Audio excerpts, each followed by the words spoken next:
Classic entertainment channel ایک ایسا channel ہے جہاں آپ کو پڑھنے کو ملتے ہیں بے شمار خوبصورت ناولز، جن کو پڑھ کے آپ اپنے دن کو بناتے ہیں مزید خوشگوار۔ تو آپ کے دن کو مزید خوشگوار بنانے کے لیے میں بھی آپ کے لیے ایک ناول لے کر آئی ہوں۔ اس کا نام ہے ہم سفر تو بنے۔ اس کو تحریر کیا ہے فرور نور نے۔ لیکن ناول کے ایپیسوڈ کی طرف بڑھنے سے پہلے اگر ابھی تک آپ نے ہمارے چینل کو لائک نہیں کیا، سبسکرائب نہیں کیا، شیئر نہیں کیا، تو جلدی سے یہ تینوں کام کر دیجیے تاکہ ایسے انٹرسٹنگ ناولز کی ویڈیوز کے نوٹیفیکیشن آپ تک پر وقت پہنچ سکیں۔ تو چلیں شروع کرتی ہوں ناول کی ایپیسوڈ 20۔ رات کی سیاہی آسمان پر پھیلتی جا رہی تھی۔ گاڑی حویلی کے احاطے میں داخل ہوئی اور اس میں سے خطیب نکلا تھا۔ بنا ادھر ادھر دیکھے وہ سیدھا اپنے کمرے میں آیا اور آتے ہی بستر پر ڈھہ سک گیا۔ جو کچھ آج اسے پتہ چلا تھا اس کے بعد وہ کیا کرے گا یہ ابھی تک وہ سوچ نہیں سکا تھا، مگر اتنا طے تھا کہ وہ اب مزید خود کو بیوقوف نہیں بننے دے گا۔ آپ کب آئے؟ مجھے بلایا بھی نہیں۔ وہ جو گہری سوچ میں گم تھا، نین تارے کی آواز پر چونکا اور سر اٹھا کر اسے دیکھا۔ گلابی رنگ کے لباس میں وہ خود گلاب کا پھول بنی اس کے سامنے کھڑی تھی۔ میں صبح سے آپ کا انتظار کر رہی ہوں اور آپ نے مجھے آ کر بلایا بھی نہیں، کتنی بری بات ہے۔ وہ اب اسے شکوہ کر رہی تھی۔ خطیب نے بنا کچھ کہے اس کی جانب ہاتھ بڑھایا۔ خطیب کی خاموشی سمجھتی بنا کچھ پوچھے وہ اس کے ہاتھ میں اپنا ہاتھ دیتے خطیب کے قریب آئی۔ خطیب نے اسے پاس بیٹھنے کا اشارہ کیا تو اس کے پاس بیٹھتے وہ خطیب کا سر اپنی گود میں رکھ گئی۔ کیا ہوا ہے؟ پریشان لگ رہے ہیں۔ اس کے بالوں میں انگلیاں سہلاتی وہ نرمی سے پوچھتے اس کے ماتھے پر جھک کر اپنے لب وہاں رکھتے پیچھے ہوئی۔ خطیب نے بند آنکھیں کھول کر حیرت سے اسے دیکھا۔ ایسا بہت کم ہوتا تھا جب وہ خود سے پیش رفت کرتی تھی۔ تھکے ہوئے لگ رہے ہیں، کچھ کھائیں گے؟ چائے لاؤں؟ اس کے پوچھنے پر خطیب نے نہ میں سر ہلایا۔ بس میرے پاس رہو، مجھے سکون چاہیے۔ اس سے گرد بازو باندھتے وہ مزید اس کے قریب ہوا تھا۔ وہ کبھی ایسے خاموش نہیں رہا تھا۔ نین تارا اس کے لیے فکر مند ہوئی تھی۔ آپ پریشان کیوں لگ رہے ہیں؟ کوئی بات ہے جو آپ کو پریشان کر رہی ہے؟ اس کے چہرے پر جھکے وہ نرمی سے اس سے پوچھ بیٹھی۔ نہ جانے کیوں دل میں برے برے خیالات آ رہے تھے۔ نہیں جان، ایسا کچھ بھی نہیں ہے، بس پورا دن کام میں مصروف رہا ہوں تو تھوڑی تھکن ہو گئی تھی، وہ بھی آپ کو دیکھ اب اتر گئی ہے۔ اس کی انگلیوں کے پوروں کو چومتے وہ محبت پاش لہجے میں کہتا اس کے چہرے پر حیا کے کئی رنگ بکھیر گیا۔ کچھ بھی مت بولیں آپ، میری بات پر اب آپ یقین بھی نہیں کریں گی۔ آپ چالاک ہوتے جا رہے ہیں دن پہ دن۔ اس کی ناک دباتے وہ خفگی سے کہتی خطیب کو معصوم سی گڑیا لگی۔ اسے گود سے سر ہٹاتے وہ سیدھا ہو بیٹھا۔ نین تارا نے حیرت سے اسے یوں اٹھتے دیکھا۔ کیا ہوا؟ کچھ نہیں، بس اس چہرے کو مزید قریب سے دیکھنے کا دل کر رہا تھا۔ اس کا چہرہ ہاتھوں کے پیالے میں بھرے وہ اسے اپنے قریب کرتے کہتا جھک کر اس کے لبوں کو اپنی گرفت میں لے گیا۔ خطیب کے لمس پر نین نے اس کی شرٹ کو سختی سے مٹھیوں میں جکڑا تھا جو اپنی تھکن ایسے اتار رہا تھا۔ رفتہ رفتہ اس کی سانسوں پر مکمل دسترس حاصل کیے خطیب نے اس کا سر تکیے پر رکھا اور اس پر مکمل طور پر حاوی ہوا۔ اس کی سانسوں کو پیتے وہ دنیا فراموش کر گیا تھا۔ وہ اپنی ساری پریشانیاں بھولے اس نازک وجود میں خود کو گم کر چکا تھا۔ جب جب یہ چہرہ دیکھتا ہوں نا تو دل میں سکون سا اتر جاتا ہے۔ اس کے لبوں کو آزادی دیے وہ اس کے ماتھے سے ماتھا ٹکائے نرمی سے کہتا اسے دنیا کی سب سے بڑی خوشی دے گیا تھا۔ جو سکون یہاں آپ کے پاس ملتا ہے ایسا سکون میں ساری زندگی چاہتا ہوں۔ اس کے ماتھے پر لب رکھتے وہ اس کی انگلیوں میں اپنی انگلیاں الجھا گیا۔ نین تارا کی دھڑکنوں کا شور اس خاموش کمرے کی معنی خیز خاموشی کو توڑ رہا تھا۔ دونوں کے دل ایک ہی لے پر دھڑک رہے تھے۔ اس کی سانسوں میں سانس لیتی وہ اپنی باہوں کا حصار خطیب کے گرد مضبوط کر گئی۔ اس کے خود سپردگی کے انداز پر خطیب نے جھک کر ہولے سے اس کی مسکراہٹ چرائی تھی۔ میری زندگی ہیں آپ۔ اسے خود میں قید کرتا وہ اپنی شدت اس پر نچھاور کرنے لگا۔ اس کی محبت کی بارش میں بھیگتی وہ خود کو اس دنیا کی سب سے خوش قسمت لڑکی تصور کر رہی تھی۔ وہ بیڈ پر بیٹھی کب سے اپنا سامان الماری میں فکس کر رہی تھی۔ نصرت بیگم سے بھی کچھ دیر پہلے ہی اس کی بات ہوئی تھی۔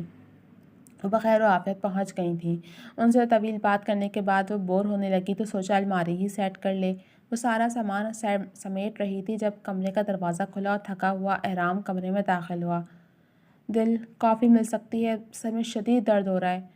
بیڈ پر گرنے کے انداز میں لیٹتے وہ بے چارگی سے اسے دیکھ کر بولا۔ وہ جو اسے نہ کرنے والی تھی اس کے انداز پر اس کا سر خود بخود ہاں میں ہلا تھا۔ سارے کام چھوڑ وہ اٹھ کر نیچے کچن میں آئی اور احرام کے لیے گرما گرم کافی بنا کر اوپر آئی تو وہ ایسے ہی بیڈ پر پڑا سو رہا تھا۔ دل کو اس پر ترس آیا۔ جب سے گاؤں میں اسکول اور اسپتال کی تعمیرات کا کام شروع ہوا تھا وہ ایسے ہی مصروف رہنے لگا تھا۔ شروع میں تو وہ شکر ادا کرتی تھی مگر اب وقت گزرنے کے ساتھ ساتھ احرام کی غیر موجودگی اسے کھلنے لگی تھی۔ کافی کا مگ سائڈ پر رکھتے ہوئے دل نے مسکراتے اسے دیکھا جو بے خبر سو رہا تھا۔ بیڈ پر بکھرا سامان سائڈ پر رکھتے اس نے بیڈ پر جگہ بنائی۔ اب اسے سمجھ نہیں آ رہا تھا کہ کیسے وہ احرام کو تکیے پر شفٹ کرے۔ کچھ سوچ کر وہ اپنا نائٹ ڈریس لیے ڈریسنگ روم میں بند ہوئی۔ چینج کر کے واپس آ کر اس نے سب سے پہلے لائٹس آف کر کے نائٹ بلب آن کیا اور بیڈ پر بیٹھتے اس نے تکیہ اٹھاتے احرام کے پاس رکھا اور پھر اس کا سر اٹھاتے ہوئے جیسے اس کا سر تکیے پر رکھنے لگے احرام نے نیند سے بوجھل آنکھیں کھول کر اسے دیکھا۔ وہ دونوں ایک دوسرے کے اتنے قریب تھے کہ احرام کی سانسوں کی تپش دل کو اپنی گردن پر محسوس ہو رہی تھی۔ منتشر ہوتی دھڑکنوں کو قابو پاتے اس نے احرام کا سر جیسے ہی تکیے پر رکھا وہ ایک جھٹکے سے اسے تکیے پر منتقل کرتے خود اس پر حاوی ہوا۔ یہ سب اتنا اچانک ہوا تھا کہ دل کو سنبھلنے کا ذرا بھی موقع نہیں ملا۔ اس سے پہلے کہ وہ کچھ سمجھتی احرام نے اسے گردن میں اپنا چہرہ چھپایا۔ سونے دو۔ اس کے ہونٹوں پر انگلی رکھتے ہوئے اس کی سانسیں روک گیا۔ وہ نیند میں تھا یا جان کر اسے تنگ کر رہا تھا وہ بالکل بھی سمجھ نہیں پا رہی تھی۔ اگر وہ جان کر ایسا کر رہا تھا تب بھی دل کا حال اس وقت برا ہو چکا تھا۔ شاب میرے اوپر۔ اس کا جملہ مکمل میں ہی نہیں ہو پایا تھا کہ اوپر کی جانب اٹھتے احرام نے اس کی سانسوں پر قبضہ جمایا۔ دل کی حیرت سے آنکھیں کھلی تھیں۔ وہ اس کے لبوں کی نرماہٹ محسوس کرتا مدہوشی کے عالم میں اس پر جھکا اسے بھی مدہوش کر رہا تھا۔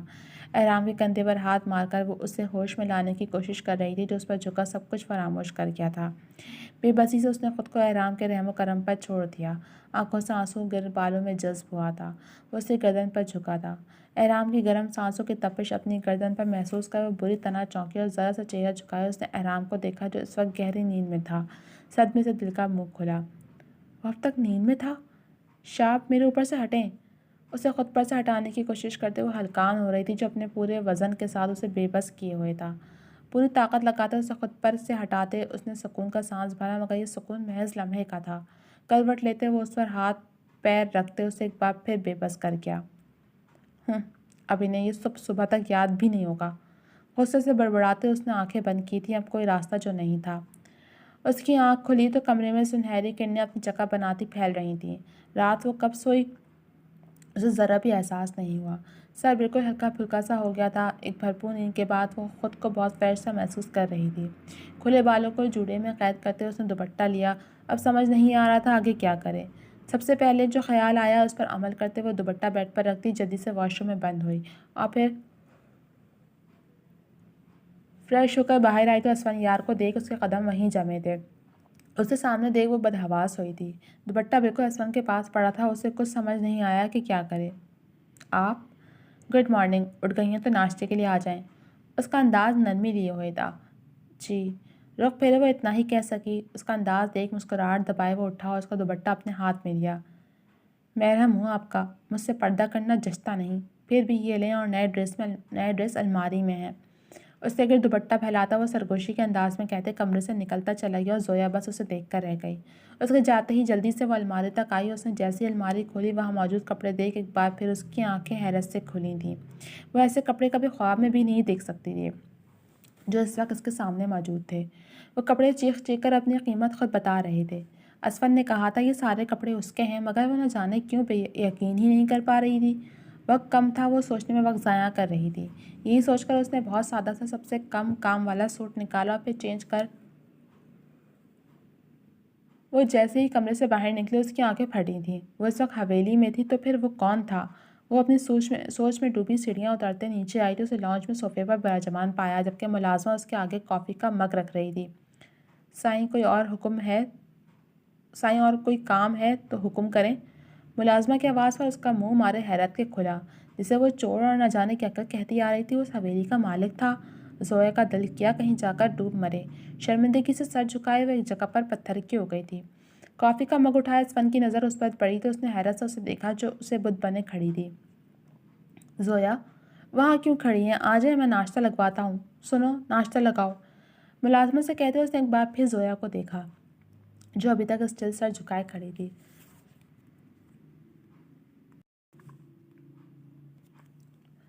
زویا کیا ہوا ہے؟ آ جائیں۔ اب کی بار وہ خود اپنی جگہ سے اٹھ اس کی جانب بڑھا اور اس کے پاس آ کر اسفند کے قدم رکے تھے۔ زویا کو ہوش تو تب آیا جب اسفند نے اس کا ہاتھ اپنی مضبوط گرفت میں تھاما۔ کیا ہوا ہے؟ سب ٹھیک ہے؟ جی۔ ہوش کی دنیا میں آتے وہ جلدی سے سر ہلا گئی۔ آ جائیں پھر ناشتہ کرتے ہیں اس کے بعد ہمیں نکلنا بھی ہے۔ کہاں کے لیے؟ کہاں؟ وہ میں بعد میں بتاؤں گا، فی الحال ناشتہ کرتے ہیں، اس کے بعد آپ میری اور اپنی پیکنگ کرنا، مطلب اپنا سامان پیک کرنا، پھر میں آپ کو بتاؤں گا کہ ہم کہاں جانے والے ہیں۔ اس کے بال کان کے پیچھے سمیٹتے ہوئے اس کا ہاتھ تھامے ڈائننگ ایریا کی جانب بڑھا تو زویا کا دل دھڑکا تھا۔ اقصیٰ کہاں جا رہی ہو؟ وہ چادر لپیٹے باہر کی جانب بڑھ رہی تھی، تبھی اماں بیگم کی آواز پر اس کے قدم رکے۔ کام سے جا رہی ہوں، جلد واپس آتی ہوں۔ اپنے پرس کو مٹھی میں دباتے ہوئے فوراً سے پہلے وہاں سے نکلی تھی۔ چہرے پر ہوائیاں اڑی ہوئی تھیں، اس کا رخ اس جگہ کی جانب تھا جہاں ابرار کے ہونے کی اسے امید تھی۔ دل میں دعاؤں کا ورد کرتے وہ وہاں تک آئی تھی، اور شاید آج اس کا دن تھا جبھی اسے ابرار نظر آیا۔ ابرار؟ اندر داخل ہوتے اس نے ابرار کو پکارا جو اسے سامنے دیکھ بری طرح سے بوکھلاہٹ کا شکار ہوا تھا۔ تم یہاں؟ مجھے بات کرنی ہے، کہاں تھے تم؟ اندر آؤ پہلے۔ اس کا بازو پکڑے ابرار نے اسے اندر کھینچا۔ اس کے اندر جاتے ہی ایک گاڑی باہر آ کر رکی تھی۔ جی تو اب تک کے لیے صرف اتنا ہی۔ کیسی لگی آپ کو یہ ایپیسوڈ؟